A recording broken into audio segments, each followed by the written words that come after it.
Cinema హీరోలు రాజకీయాల్లోకి రావడం కొత్తేమీ కాదు.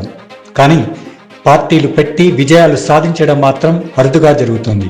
ఎన్టీఆర్ తర్వాత ఆ తరహాలో విజయం సాధించింది దళపతి విజయ్ అనే చెప్పొచ్చు. 2 ఏళ్ల కిందట పార్టీ పెట్టినప్పుడు విజయ్ ఇలాంటి విజయం సాధిస్తారని ఎవరూ అనుకోలేదు. అంతెందుకు పోలింగ్ నాటికి కూడా ఎవరూ ఊహించలేదు.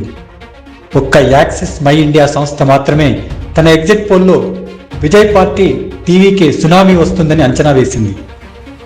పార్టీకి సంస్థాగత నిర్మాణం లేకపోయినప్పటికీ సరైన వ్యూహంతో ముందుకు సాగిన విజయం ఇప్పుడు సంచలనం సృష్టించారు. ఈ విజయానికి పలు కారణాలు కూడా ఉన్నాయి. கான்ஃபிடென்ட்டாக இருங்க, நல்லதே நடக்கும், வெற்றி நிச்சயம். மீண்டும் சந்திக்கும் வரை நன்றி, வணக்கம்.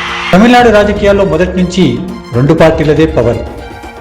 డిఎంకే లేకుంటే అన్నా డిఎంకేనే అధికారంలోకి కొనసాగుతూ వచ్చాయి. అయితే జయలలిత మరణం తర్వాత అన్నా డిఎంకే పూర్తిగా బలహీనపడిందనే చెప్పొచ్చు. దాంతో 2021 ఎన్నికల్లో డిఎంకే విజయం సాధించింది. స్టాలిన్ ముఖ్యమంత్రి అయ్యారు. అయితే డిఎంకే ప్రభుత్వంపై పలు అవినీతి ఆరోపణలు వచ్చాయి. అంతేకాదు కుటుంబ పార్టీ అనే ముద్ర ఎలాగూ ఉంది.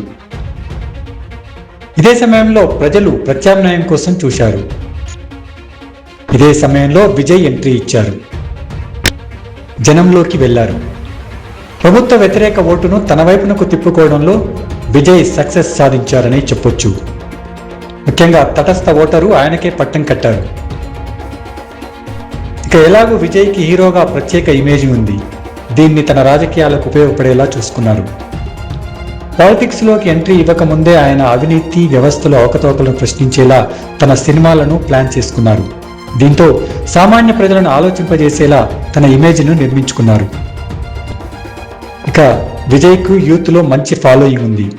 వీరిని ఆకట్టుకోవడానికి ఆయన సోషల్ మీడియాను ఉపయోగించుకున్నారు. దీనికి తోడు ఆయన అభిమానులు ఎలాగూ ఉండనే ఉన్నారు. వీరి ద్వారా తన ఐడియాలజీని ప్రజలకు చేరేలా చేశారు. అంతేకాదు విజయ్ ప్రధానంగా అధికార డిఎంకేనే లక్ష్యంగా చేసుకున్నారు. స్టాలిన్ను గద్దెదింపడమే తన టార్గెట్ అని విజయ్ పదే పదే సభలలో తేల్చి చెప్పారు. கான்ஃபிடென்ட்டாக இருங்க, நல்லதே நடக்கும், வெற்றி நிச்சயம். மீண்டும் சந்திக்கும் வரை நன்றி, வணக்கம். ఇది ప్రత్యామ్నాయం కోసం చూసిన ప్రజలకు రీచ్ అయింది. తమిళనాడు ప్రజలు ఎప్పుడూ ప్రజాకర్షక పథకాలకే పెద్దపీట వేస్తారు. అందుకే విజయ్ కూడా వీటిని తన ఎజెండాలో చేర్చుకున్నారు. ముఖ్యంగా మహిళా ఓటర్లను లక్ష్యంగా చేసుకున్నారు. సంవత్సరానికి 6 ఉచిత ఎల్పిజి సిలిండర్ ఇస్తానని ప్రకటించారు. అలాగే మహిళలకు నెలకు 2,500 రూపాయల ఆర్థిక సాయం ఇస్తామని కూడా ప్రకటించారు. ఇక 200 యూనిట్ల ఉచిత విద్యుత్తు, 25 లక్షల రూపాయల ఆరోగ్య బీమా కవరేజ్ ప్రజలను బాగా ఆకట్టుకున్నాయి. దీంతో విజయ్కి విజయం సొంతమైంది.